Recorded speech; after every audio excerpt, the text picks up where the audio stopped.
মদিনার বুলবুলি আমি যদি হতাম মদিনার বুলবুলি উড়ে উড়ে দেখতাম মদিনার অলি গলি আমি যদি হতাম মদিনার বুলবুলি আমি যদি হতাম মদিনার বুলবুলি উড়ে উড়ে দেখতাম মদিনার অলি গলি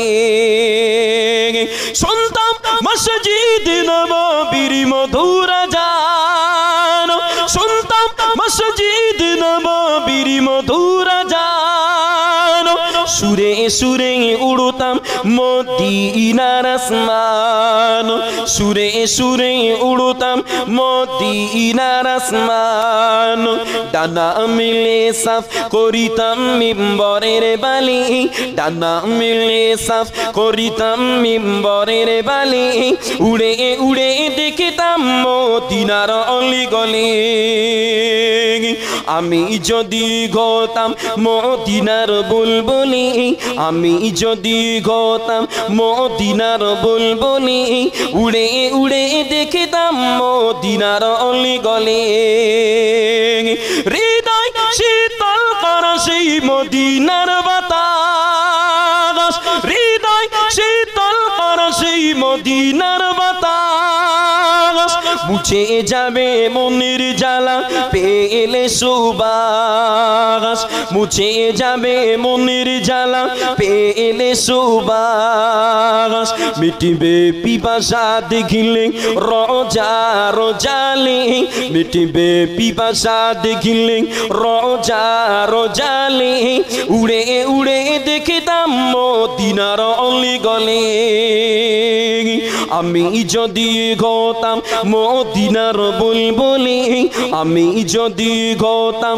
মদিনার বুলবুলি উড়ে উড়ে দেখতাম মদিনার অলি গলি দিনে রজনী রহিতাম যে গম্বুজের পানে দিনে রজনী রহিতাম যে গম্বুজের পানে প্রাণ ভরে দিতাম সালাম নূর নবীর শানে প্রাণ ভরে দিতাম সালাম নূর নবীর শানে গুনগুনিয়ে গাইতাম আমি দরুদের কলি গুনগুনিয়ে গাইতাম আমি দরুদের কলি উড়ে উড়ে দেখতাম মদিনার অলি গলি আমি যদি হতাম মদিনার বুলবুলি আমি যদি হতাম মদিনার বুলবুলি উড়ে উড়ে দেখতাম মদিনার অলি গলি আল্লাহুম্মা সাল্লি আলা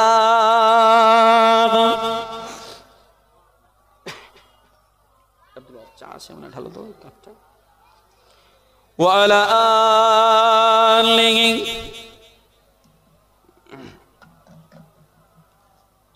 ও আমার ভাইজানেরা আল্লাহর নবী দয়ার নবী আমার একদিন হুজুরাত শরীফ থেকে বার হয়ে আল্লাহর নবী সাহাবা হুজুরদের মজলিসে গিয়েছিলেন বাবা ওই না সময় আল্লাহর নবী দয়ার নবীর সাহাবারা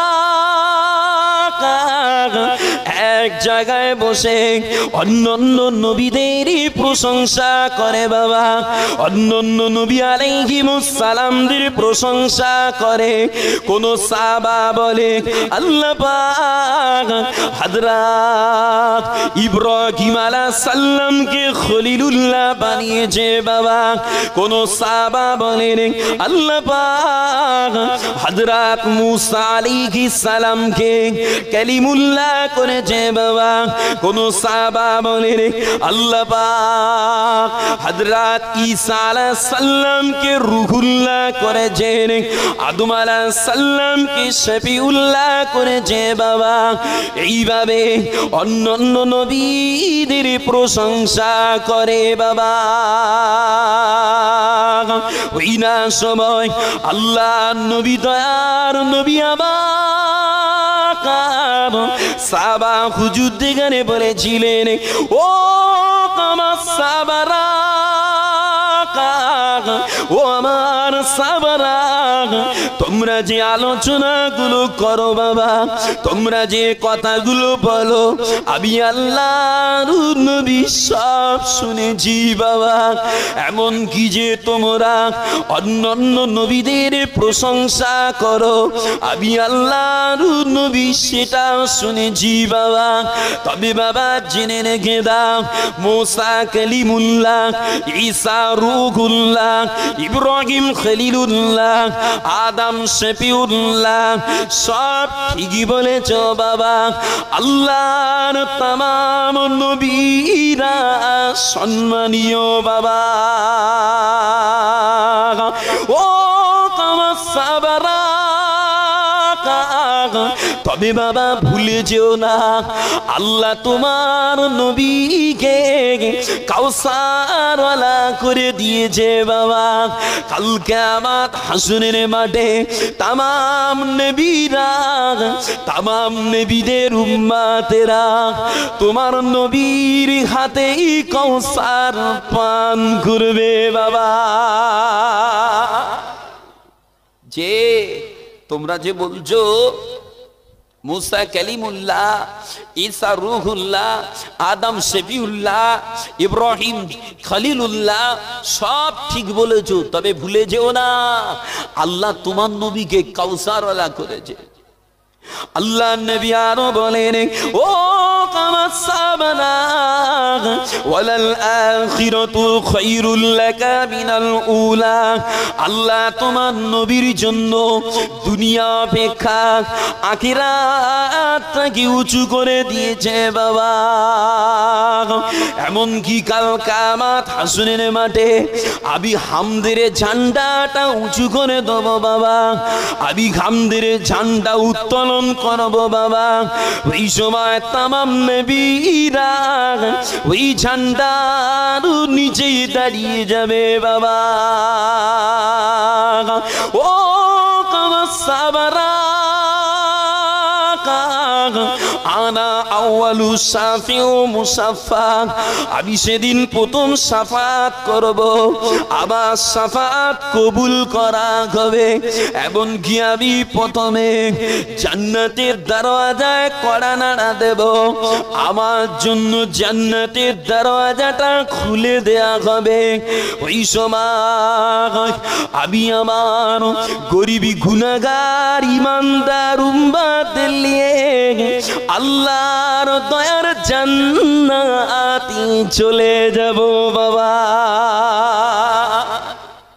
যে বাবা সাহাবারা, তামাম নবীরা সম্মানীয়, তবে আমি কয়দুল মুরসালিন, আমি সৈয়দুল আম্বিয়া, আমি রাহমাতাল লিল আলামিন, আমি খতামুন নবীন বাবা।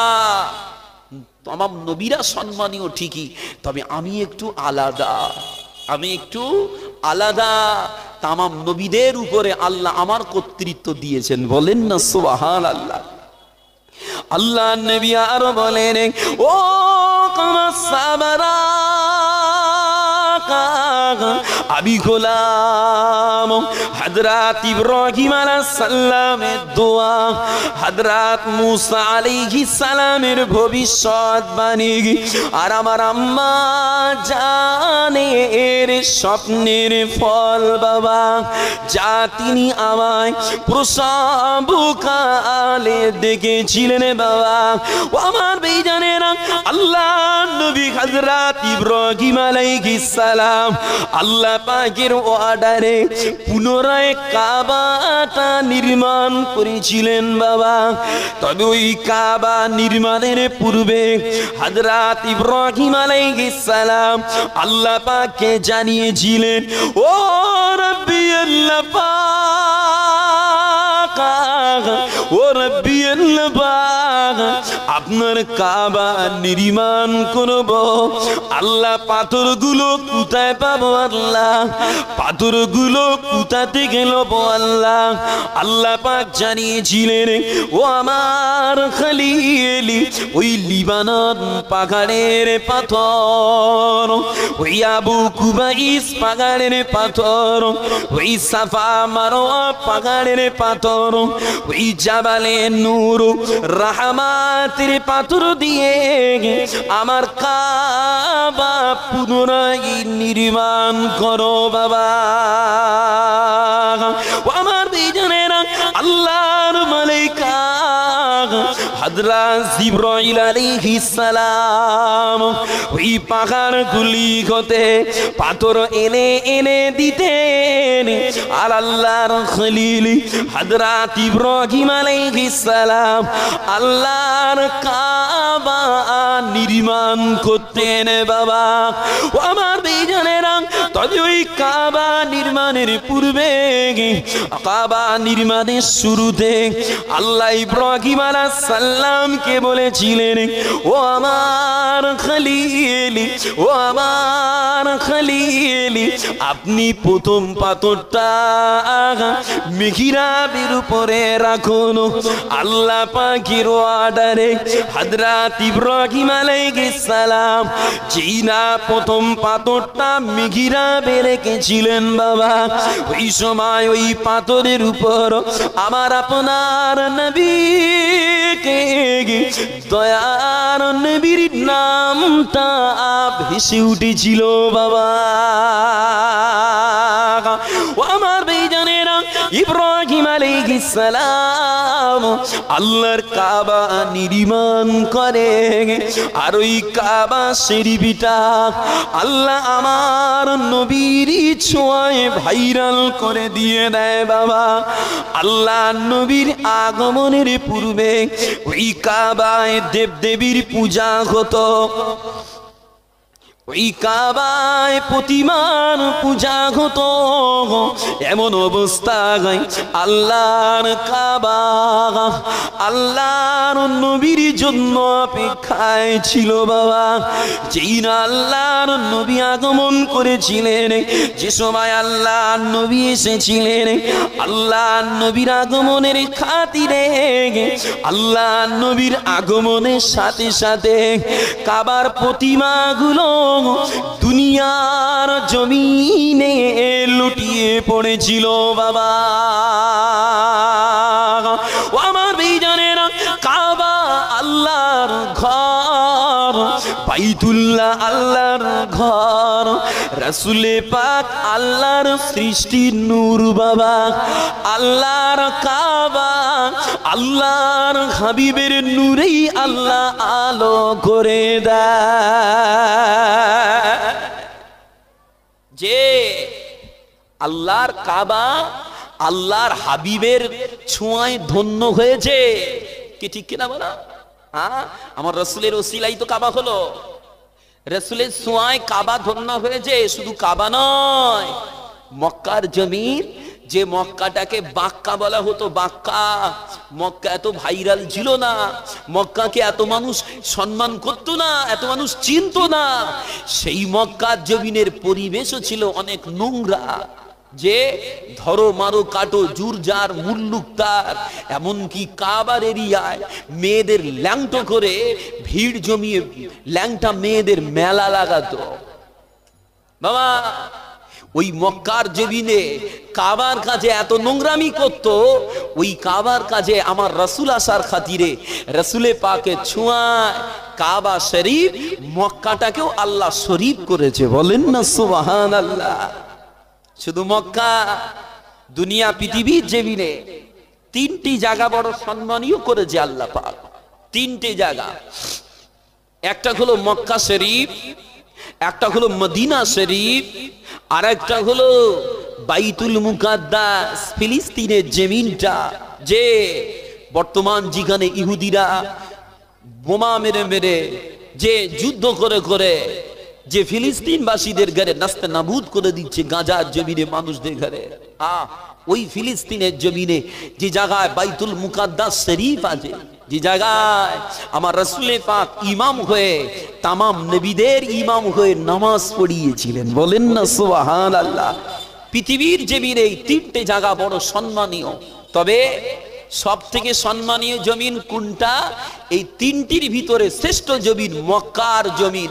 তবে আশিকে রাসূলেরা দাবি করে, আশিকে নবীর দিওয়ানারা দাবি করে মক্কার জমিন না, সব থেকে শ্রেষ্ঠ জমিন, তিন জমিনের থেকেও শ্রেষ্ঠ জমিন মদিনার জমিন। কেন?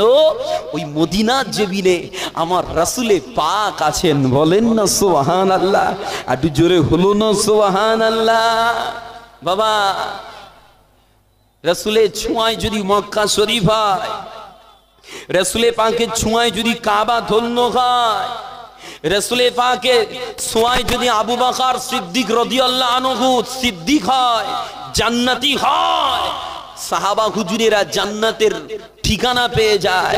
আজকে দিনেও আমি ওই রাসূলে পাককে মোহাব্বত করি, ওই রাসূলে পাকের সুন্নাতের অনুসরণ অনুকরণ করি, আমাদের ঠিকানাও কি জান্নাতে আল্লাহ করে দেবে না? ইনশাআল্লাহ। ঠিক বলেছে এ বেচা, ঠিক বলেছে, ইনশাআল্লাহ আল্লাহ পাক দেবে।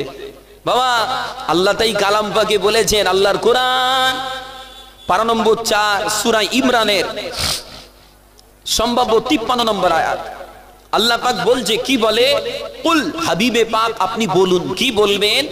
ইন কুনতুম তুহিব্বুন আল্লাহ, তোমরা যারা আল্লাহকে ভালোবাসো, অর্থাৎ আল্লাহকে ভালোবাসার দাবি করো, যারা আল্লাহকে ভালোবাসো, আল্লাহকে ভালোবাসার দাবি করো, ফাত্তাবিউনি, তোমরা আমার ইত্তেবা করো, আমার অনুসরণ করো।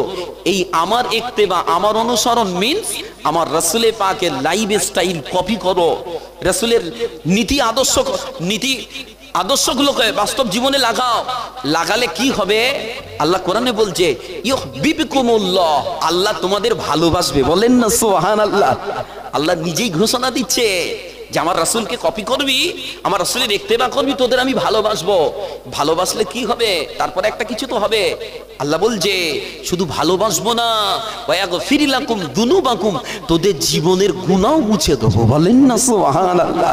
বাবা, যেমন আল্লাহ জিকির করে আল্লাহ পাওয়া যায়, তেমন রাসূলের সুন্নাহ ফলো করে, রাসূলের শানে দরুদ পড়ে, রাসূলের শানে মিলাদ শরীফ পড়ে, যে আহলে বায়তদের শানে দরুদ পড়েও আমার আল্লাহকে হাসিল করা যায়, বলেন সুবহানাল্লাহ।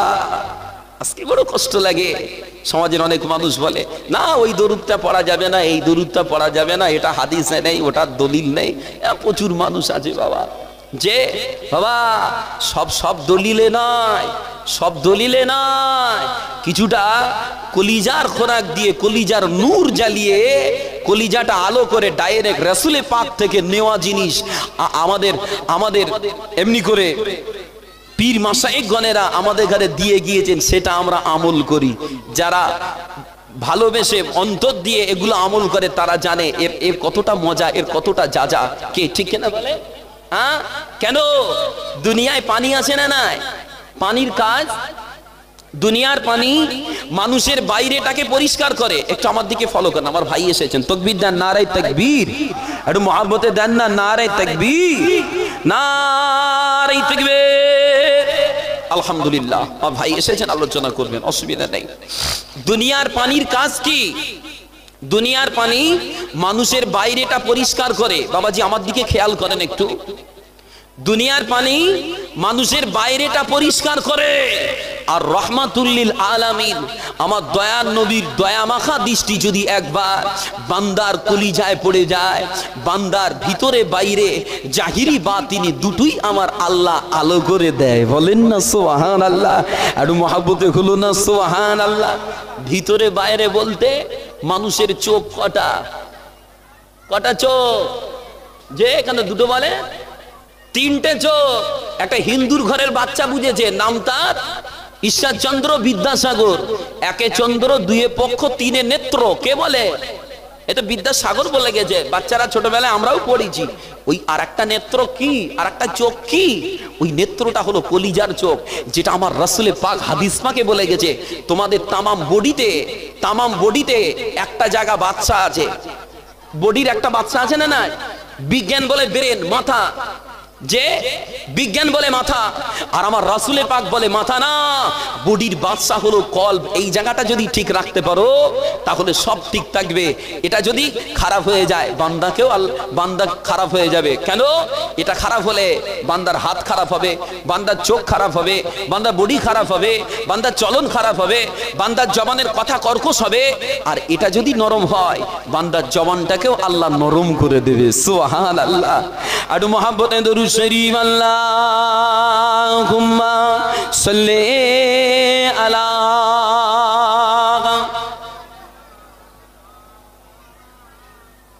ওয়া আলা আলিহি।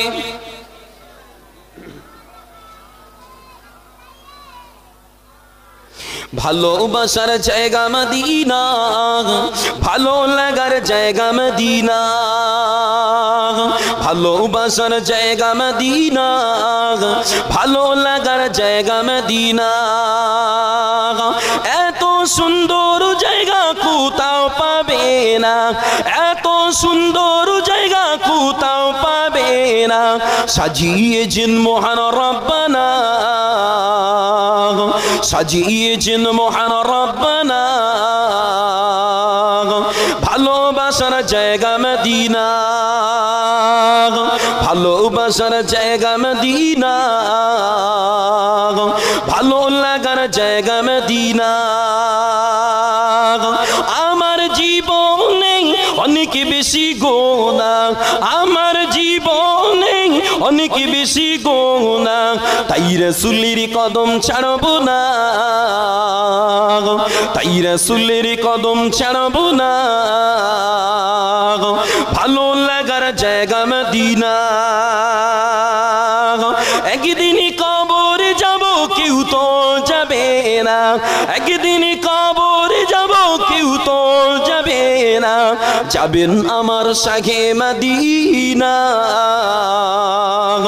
যাবেন আমার শাহে মদিনা, ভালোবাসার জায়গা মদিনা, ভালো লাগার জায়গা মদিনা, ভালোবাসার জায়গা মদিনা। যতই দরুদ পড়ি তৃপ্তি মেটে না, যতই দরুদ পড়ি তৃপ্তি মেটে না, সুন্নতি ও শান্তি থাকে না, সুন্নতি ও শান্তি থাকে না। ভালোবাসার জায়গা মদিনা, ভালো লাগার জায়গা মদিনা, ভালো লাগার জায়গা মদিনা। এত সুন্দর জায়গা কোথাও পাবে না, এত সুন্দর জায়গা কোথাও পাবে না। সাজিয়েছেন মহান রব্বানা, সাজিয়েছেন মহান রব্বানা, ভালো লাগার জায়গা মদিনা। আল্লাহুম্মা সাল্লি আলা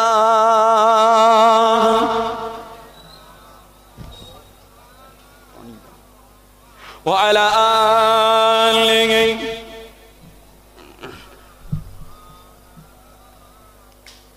ও আমার ভাইজানেরা, আমার নবীর এত শান আল্লাহ দিয়েছে বাবা, আমার নবীর এত মান আল্লাহ দিয়েছে বাবা।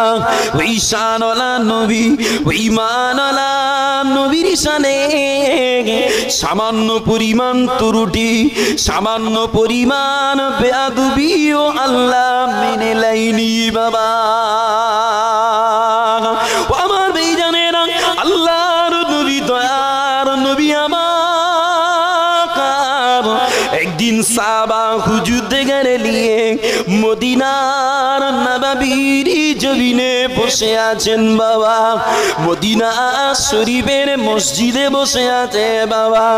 ওই না সময় বনি তামিম গোত্রের প্রতিনিধিরা আল্লাহর নবীর দরবারে হাজির হয়েছিল বাবা। যেই না হাজির হয়েছিল ওই না সময় আল্লাহ নবী, দয়ার নবীর সাহাবা হযরত আবু বকর সিদ্দিক রাদিয়াল্লাহু আনহু ওই প্রতিনিধিদের ভিতর থেকে একজনকে প্রতিনিধি হিসাবে মনোনীত করেছিল বাবা। অপরদিকে আল্লাহর নবী সাহাবা হযরত উমর ফারুক রাদিয়াল্লাহু আনহু উনিও আরেকজনকে মনোনীত করেছিল বাবা। ওই না সময় হযরত আবু বকর সিদ্দিক রাদিয়াল্লাহু আনহু উমর হুজুরকে বলেছিলেন, ও আল্লাহর নবী সাহাবা উমর, ও ভাই উমর, আপনি সর্বসময় আমার মতের উপরে মত চালিয়ে দেন, আপনি সর্বসময় আমার পছন্দের উপরে পছন্দ চালিয়ে দেন। ওই সময় উমর হুজুর বলেছিলেন, ও আল্লাহর নবীর বড় সাহাবা, ও ভাই আবু বকর, না ভাই, এটা আপনার ভুল ধারণা, ভাই এটা আপনার ভুল ধারণা। এইভাবে সাহাবা হুজুর দয় কথা বলা বলি করে বাবা। সাহাবা হুজুর দয় কথা বলতে বলতে হুজুরদের কথার আওয়াজটা আল্লাহর নবীর কথার উপরে উঠে গিয়েছিল বাবা। যে দুই সাহাবা হুজুর কথা বলছেন, কথা বলতে বলতে হুজুরদের কথার আওয়াজটা আমার রাসূলের পাকের কথার উপরে উঠে গেছে। ও আমার ভাইজানেরা, আল্লাহর নবীর কথার উপরে আওয়াজ উঠে যাবে, এটা আমার আল্লাহ মেনেলেই না বাবা। ওই না সময় আল্লাহ পাক কালাম নাজিল করে সতর্ক করেছিলেন।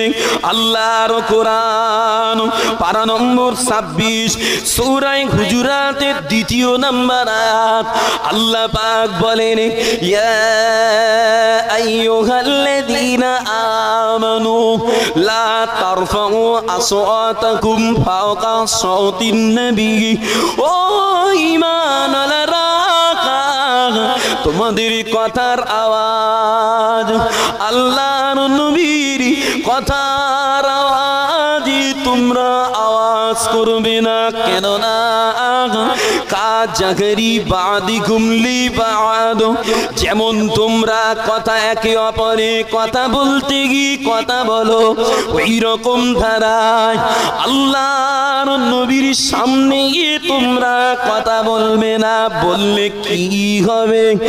আতাহবাতা আমালুকুম ওয়া আনতুম লা তাশউরুন, তোমরা যদি আল্লাহর নবীর কথার উপরে কথা বলো তাহলে তোমাদের আমলগুলো ধ্বংস হয়ে যাবে বাবা। ও আমার ভাইজানেরা, ও আল্লাহর নবীর দিওয়ানারা, এই আয়াত শরীফ নাজিল হওয়ার পরে আল্লাহর নবী সাহাবা হযরত উমর ফারুক রাদিয়াল্লাহু আনহু নিজের গালের ভিতরে কাকরখানা গুজে রাখতেন বাবা, কাকরখানা ঠেসে রাখতেন বাবা।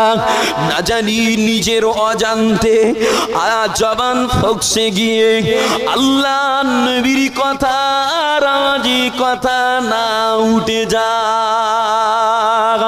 এই না জন্য উমর হুজুর আমার গালের ভিতরে কাকর দিয়ে রাখতে। এবার আসে একটা জিনিস আপনাদের এখানে বুঝাবো বাবা। উমর হুজুর আর আবু বকর হুজুর রাদিয়াল্লাহু আনহুমা, এই দুই সাহাবা হুজুরকে কেন্দ্র করে আল্লাহ এই আয়াত শরীফটা নাজিল করেছেন। সূরা হুজুরাত 26 পারা 2 নম্বর আয়াত আল্লাহ নাজিল করছে। এখন প্রশ্ন আমার কাছে, হযরত আবু বকর সিদ্দিক রাদিয়াল্লাহু আনহু, হযরত উমর ফারুক রাদিয়াল্লাহু আনহু, এই সাহাবা হুজুরদাই কে কে হয় আমার রাসূল পাকের? ইসলাম জাহানে সব থেকে শ্রেষ্ঠ নবী প্রেমিক যদি কেউ থাকে টোটাল বিশ্বের জমিনে, টোটাল বিশ্বের জমিনে সবথেকে শ্রেষ্ঠ নবী প্রেমিক যদি কেউ থাকে সেটা হলো আমার রাসূলে পাকের বড় সাহাবা হযরত আবু বকর সিদ্দিক রাদিয়াল্লাহু আনহু। বলেন না সুবহানাল্লাহ। আর উমর হুজুরটা কে? উমর হুজুর হলেন ইসলাম জাহানের সবথেকে টপ র‍্যাঙ্কের বীর ফলোয়ান। কেন? যিনি কলেমা শরীফ পড়ে ওই পাহাড়ের গুহায় দারে আরকামের বাড়িতে, পাহাড়ের গুহার কাছে ঘর, ওই জায়গায় উমর হুজুর কালেমা শরীফ পড়ে আমার রাসূলে পাককে জানিয়েছিলেন, সাহাবা হুজুর এখানে বলেছিলেন, ও আল্লাহর নবী সাহাবারা, ও দয়ার নবী সাহাবারা, আর না, আর গোপনে গোপনে হবে না, চলো আজ থেকে প্রকাশ্যে কাবায় নামাজ পড়বো। সাহাবা হুজুরা বলে, না গো ভাই, আমরা সংখ্যায় কম, সমস্যা হয়ে যাবে, বেঈমান বেদিনেরা সমস্যা করবে। আমার রাসূলে পাকের সাহাবা হযরত উমর হুজুর বলেছিলেন, না, আজকে চলো তোমরা আমার সঙ্গে থাকবে, আমি উমর সামনে থাকবো, কোন মায়ের লাল আসে আমি উমর দেখে নেবো, তবে নামাজ কাবায় হবে। বলেন না সুবহানাল্লাহ। তাহলে একটা সম্পর্ক। আর একটা সম্পর্ক কি না, রাসূলে পাকের সঙ্গে সাহাবা হুজুরদের জামাই শ্বশুরের সম্পর্ক ছিল। ইসলাম জাহানে চার খলিফার ভিতরে দুই সাহাবা আমার রাসূলে পাকের জামাতা আর দুই সাহাবা আমার রাসূলে পাকের শ্বশুর ছিলেন। যেমন আমি একটু বুঝাই, আমাদের আম্মা জান হযরত আয়েশা সিদ্দিকা রাদিয়াল্লাহু আনহা, যে আমাদের আম্মা জান আর রাসূলে পাকের বিবি জান, এই আম্মা জানের আব্বা ছিলেন হযরত আবু বকর সিদ্দিক রাদিয়াল্লাহু আনহু। এদিক দিয়ে আমার রাসূলে পাকের শ্বশুর হতেন। অপরদিকে আমাদের আম্মা জান হযরত সাউদা রাদিয়াল্লাহু আনহা, উনার আব্বা জান হলেন হযরত উমরে ফারুক রাদিয়াল্লাহু আনহু। ওই দিক দিয়েও আমার রাসূলে পাকের সঙ্গে উমর হুজুরের শ্বশুরের সম্পর্ক ছিলেন। আমি বুঝাতে চাচ্ছি এটাই, যে এত নিগুড় সম্পর্ক থাকার পরেও, এত গাঢ় সম্পর্ক থাকার পরেও সামান্য আওয়াজ, সাহাবা হুজুরদের অজান্তে কথার আওয়াজটা উঁচু হয়ে গেছে, আল্লাহ মেনে লাইনি। আল্লাহ পাক কোরআন দিয়ে সতর্ক করেছে, ওই তোমরা আমার রাসূলে পাককে ভালোবাসো, মহাব্বত করো ঠিকই, তাই বলে এই না তোমরা আমার রাসূলের সামনে বেয়াদবি করে ভালোবাসা দেখাবে। কে ঠিক কিনা বলো? আজকেও আছে সমাজে কিছু মানুষ হুজুর দেখাতে ভালোবাসতে বাসতে এমন দেখায়, আখিরি জামানা তো হুজুরের কাঁধে উঠে বসলে ভালো হয়, তবে আপনার এলাকায় সব ভালো, যা হয় আমার ভাঙড়ে হয়। বাবাজিরা চলেন, আরো আলোচনা রয়েছে। ও আমার ভাইজানেরা, এই আয়াত শরীফটা নাজিল হওয়ার পরে আল্লাহর নবী দয়ার নবীর এক সাহাবা হযরত মাসলামা, হযরত সাবেদ বিন কায়েস রাদিয়াল্লাহু আনহু, এই আয়াত শরীফটা নাজিল হওয়ার পরে আল্লাহর নবীর দরবারে আর যায় না বাবা।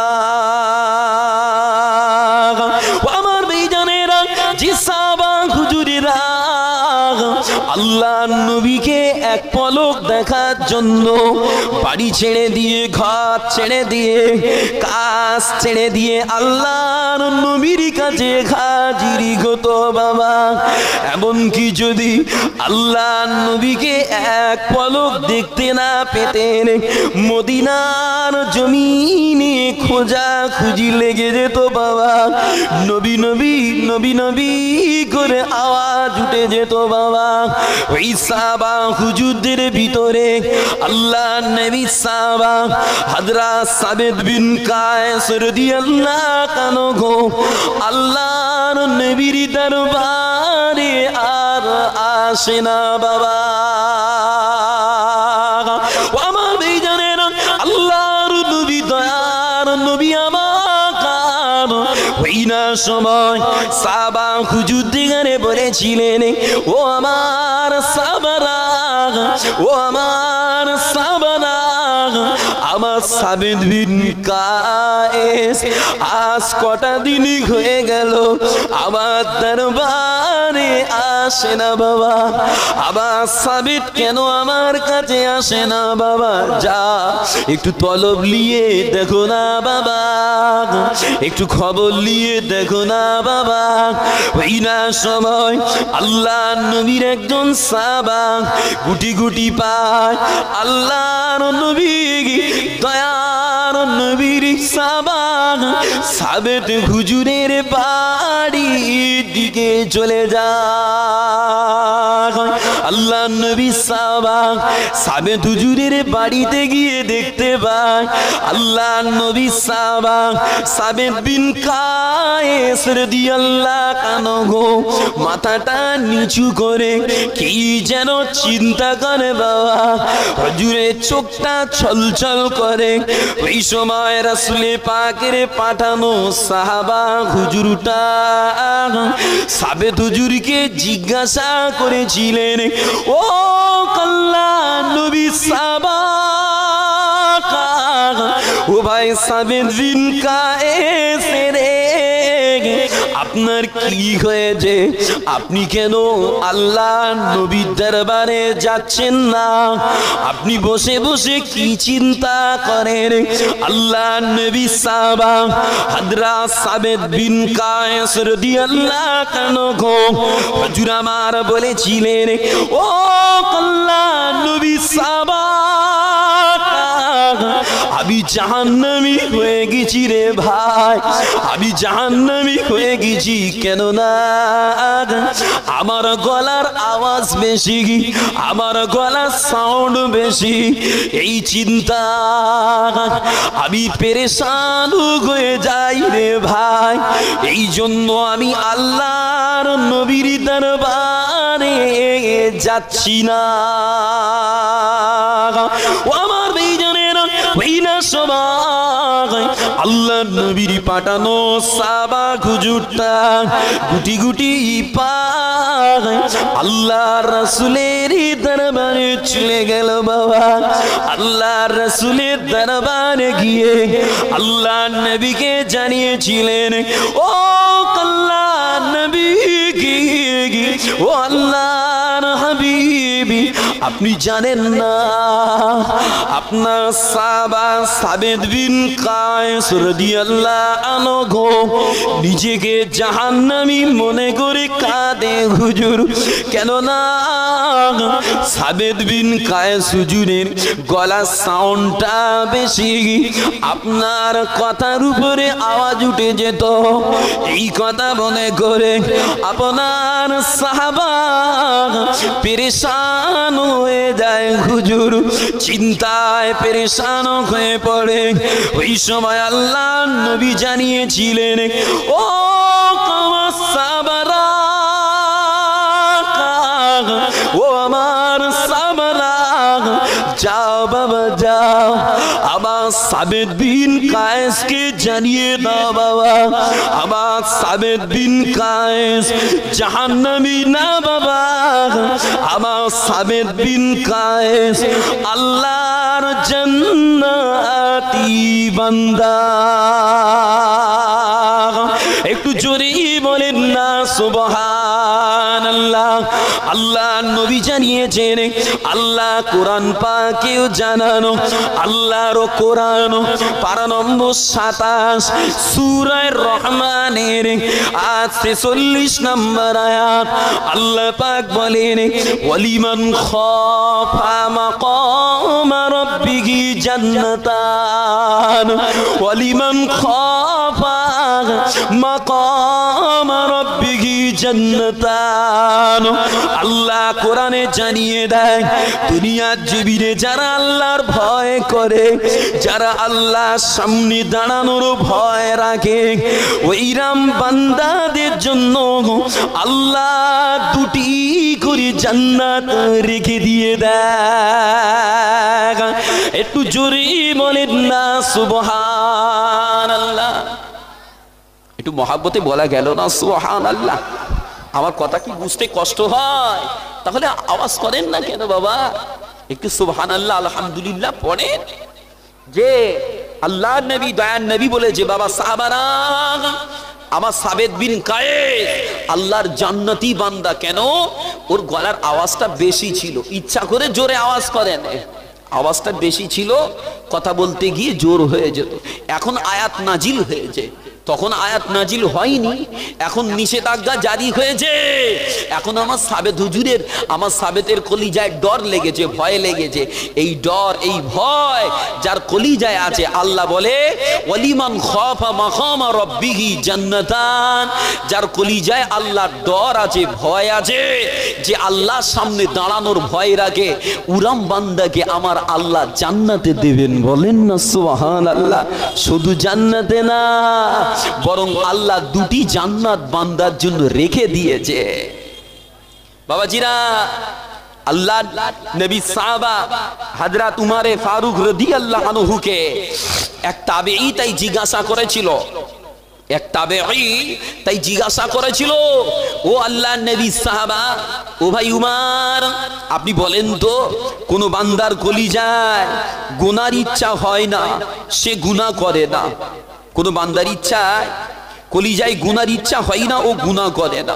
আর একটা বান্দার কলিজায় গুনার ইচ্ছা হয়, পাপের ইচ্ছা হয়, অথচ আল্লাহর ভয় কলিজায় রেখে আল্লাহর সামনে দাঁড়াতে হবে, আমার বিচার হবে, আমার জবাব দিতে হবে, এই ভয় ও গুনাহ থেকে দূরে থাকে। হুজুর বলে এই দুই বান্দার মধ্যে কোন বান্দা আল্লাহর পছন্দের হবে? উমর হুজুর বলেছিলেন, ও ভাই তাবেঈ, যার কলিজায় গুনার ইচ্ছা হয় না, ও গুনাহ করবে না, এটা স্বাভাবিক। কিন্তু কারো কলিজায় গুনার ইচ্ছা হচ্ছে, এরপরেও আল্লাহর সামনে দাঁড়াতে হবে, এই ভয় থেকে, গুনাহ থেকে দূরে থাকে, ওই বান্দাটা আল্লাহর বড় পছন্দের। বলেন না সুবহানাল্লাহ। একটু জোরে হলো না সুবহানাল্লাহ। বাবাজিরা মাথায় রাখবেন, জওয়ান ভাইরা, যুবক ভাইরা মাথায় রাখবেন, জেনে না জেনে ভুল করে গুনাহ করা, স্লিপ হয়ে গেল, ভুল হয়ে একটা কাজ হয়ে গেছে, গুনাহ হয়ে গেছে, এ গুনাহ একরকম, আর জেনে বুঝে জোর করে ইচ্ছা করে গুনাহ করা, ও গুনাহটা আর এক রকম। বাবাজিরা, জেনে বুঝে জোর করে ইচ্ছা করে গুনাহ করা থেকে নিজেদের এখানে দূরে রাখেন, নিজেদের এখানে দূরে রাখেন। কেন? কেন? গুনাহ করেছি কিন্তু আল্লাহর কাছে তো যেতে হবে, আল্লাহর কাছে তো জবাব দিতে হবে। এই চিন্তাটা মাথায় কজনের আছে? এই চিন্তাটা আমি আপনি কজন বা করি যে আল্লাহর কাছে বিচার হবে, জবাব দিতে হবে? এই চিন্তা হয় না। বরং কিছু মানুষ এমন আছে যারা গুনাহ করেছে, পাপ করেছে, এক সময় পাপ করে করে এক সময় ভয় হচ্ছে, আর করব না, আর পাপ করব না। তারা তওবা করে ফিরে এসেছে, নামাজ পড়ছে। যে এরা নামাজ পড়ে, 5 ওয়াক্ত নামাজেই আল্লাহর কাছে দোয়া করে, কাঁদে যে আল্লাহ যা করে ফেলেছি ক্ষমা করে দেন, আল্লাহ যা করে ফেলেছি মাফ করে দেন, আর করব না, কাঁদে। কিন্তু যারা অহরহ গুনাহ করছে তাদের দিকে দেখেন, তারা গুনাহ করছে তো করেই যাচ্ছে। আমার রাসূল পাক তাই জানিয়েছে, যারা গুনাহ করা যাদের অভ্যাস, তারা গুনাহ করাটা নাকের মাথায় মাছি বসলে জিরাম হয়, নাকের মাথায় মাছি যেটা সামান্য তুচ্ছ মনে হয়, ওরকম ধারায় পাপীরা গুনাহকে তারা তুচ্ছ মনে করে গুনাহ করেই যায়। দূর, ও যখন যায় হবে না, বিসমিল্লাহ বলে আর একটা গুনাহ চালিয়ে দেয়। যে আর যারা প্রকৃতপক্ষে পাপ থেকে বাঁচতে চায়, তারা নিজেদের ত্রুটিটাকে পাহাড়ের মতো মনে করে আল্লাহর কাছে সময় সুযোগে তারা কাঁদতে থাকে। কাঁদে না? কাঁদে না? জেনে রেখে দেন জওয়ানেরা, দুনিয়ার জমিনে দুটো ফোঁটার বড় মূল্য আল্লাহর দরবারে অনেক। একটা হলো দিন ইসলামের জন্য, শরিয়াতের জন্য, যে ইসলামকে টিকিয়ে রাখার লাগে, ইসলামের পক্ষে, শরিয়াতের পক্ষে জিহাদের ময়দানে গিয়ে নিজের শরীরের রক্ত ঢেলে দেওয়া, এই একটা ফোঁটা। আর একটা আল্লাহর ভয়ে, আল্লাহর ডরে চোখ দিয়ে চোখের পানি ফেলে আল্লাহর কাছে দোয়া করা, এই দুটো ফোঁটার মূল্য আল্লাহর দরবারে অনেক। যে এই দুটো ফোঁটার মূল্য আমার আল্লাহর কাছে অনেক রে বাবাজিরা। তবে বড় কষ্ট আজকে সমাজে, কি দোয়া, কি নামাজের পরে নিজে একটু বসে আল্লাহর কাছে কাঁদা। জানেনি আপনার এখানে কেমন হয়? সমাজে দেখছি তো দোয়া হয়, দোয়ায় আজকে আর কান্না হয় না, কান্না আসে না। আমাদের কলিজাটা হিট হয়ে গেছে, আমাদের কলিজা শক্ত হয়ে গেছে। কেন বলেন তো, কেন বলেন তো? আমাদের গুনাহ বেড়ে গেছে, গুনাহ গুনাহ গুনাহ গুনাহ। জেনেলা যার জীবনে যত গুনাহ বেশি হবে তার ঈমানের নূর তত কমে যাবে, তার কলিজা তত শক্ত হয়ে যাবে। আর যার জীবনে ইবাদত যত বেশি হবে ঈমানের নূর তত বেড়ে যাবে, কলিজা তত নরম হবে।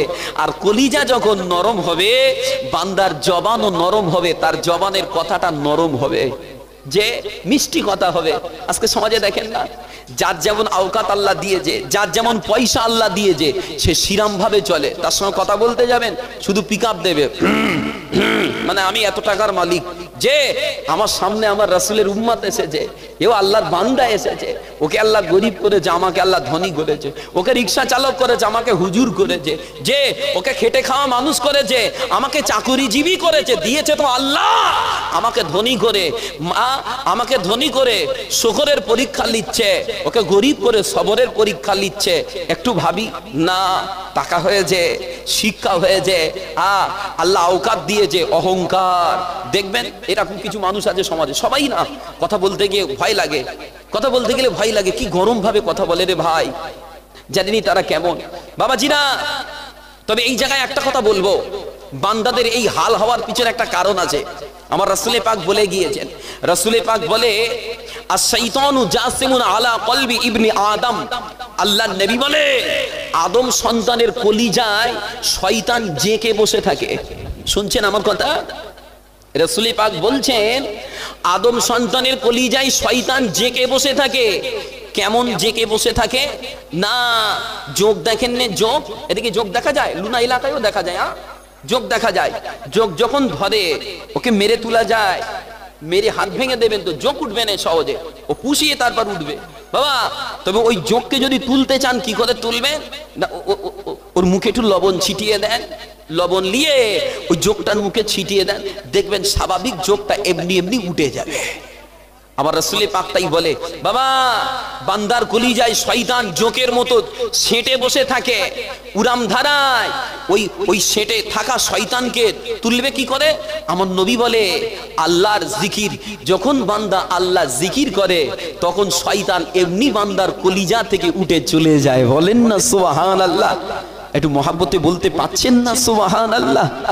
আরে আমি কত বলবো আপনাদের, এই আল্লাহ তসবিহ করতে ব্যথাটা আপনাদের কিসের? কার জন্য জবান আটকে রাখছেন আমি বুঝতে পারছি না। কি কারণে জবানে ব্রেক দিচ্ছেন? কার কাছে গিয়ে আওয়াজটা করবেন? এই আল্লাহ তসবিহটা এই মজলিসে করবেন না তো কোথায় গিয়ে জবানটা চালাবেন বলেন তো? কেন আটকে রাখছেন বাবাজিরা? আটকে রাখেন না আমার বাপ, জবানটা খোলেন, মহব্বত করে পড়েন। আল্লাহ জিকির করলে বান্দার কলিজা থেকে শয়তান উদাও হয়ে যায় বাবা। আল্লাহ জিকির এমন এক জিকির, দেখবেন ভালো করে একটুখানি মন মানসিকতা দিয়ে কলিজা জারফ লাগিয়ে ধাক্কা দিয়ে একটু আল্লাহ জিকির করবেন, আল্লাহ আল্লাহ, দেখবে ওই আল্লাহ শব্দের আওয়াজে আপনার ভিতরে থাকা পার্টসপত্র সব তাতে নাড়া পড়ে যায়। বলেন না সুবহানাল্লাহ? ওই আল্লাহ জিকিরে শয়তানের ক্ষমতা হয় না, বান্দার কলবের উপরে বসে থাকা। আমার নবী তাই বলে তোমরা হরদম আল্লাহ জিকির করো, সুযোগ সুবিধা মতো আল্লাহ জিকির করো। কেন?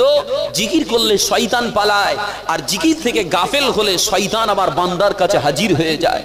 জিকির থেকে গাফেল হলে শয়তান আবার বান্দার কাছে হাজির হয়ে যায়।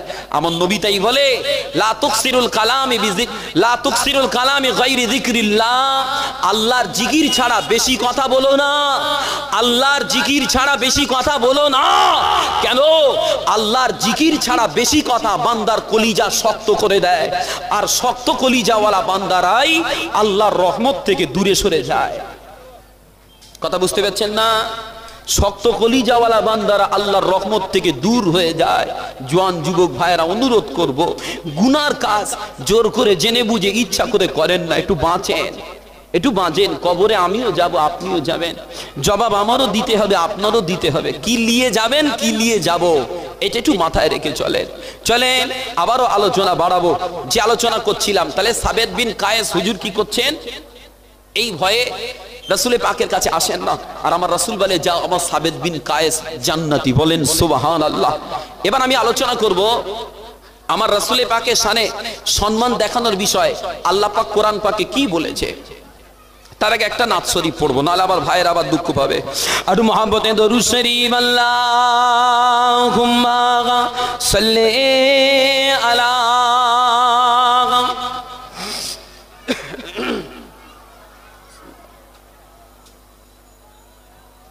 ওয়া আলা আলিহি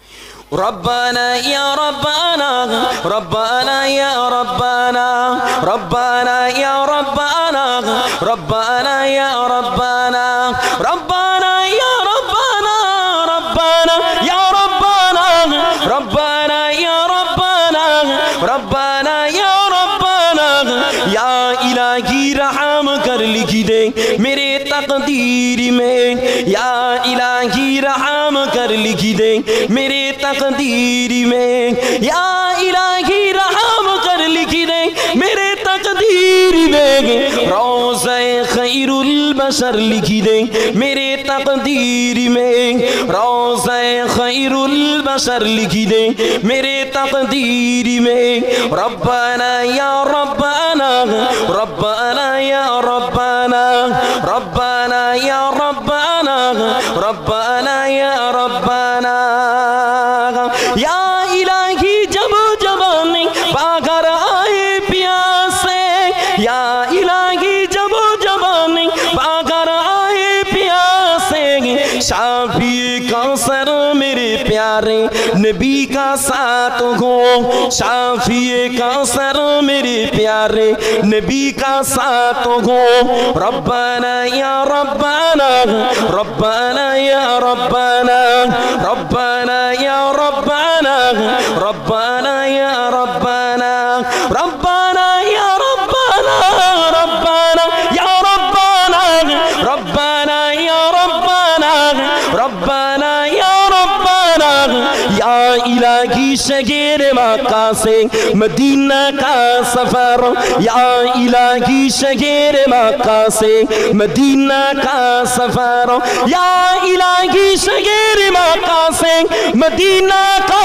سفر، آنا جانا عمر بھر لکھ دے میرے تقدیر میں، آنا جانا عمر بھر لکھ دے میرے تقدیر میں، ربنا یا ربنا ربنا یا ربنا ربنا یا ربنا ربنا یا ربنا ربنا یا ربنا ربنا یا ربنا ربنا یا ربنا ربنا یا ربنا ربنا یا ربنا ربنا یا ربنا اللہم صلی علی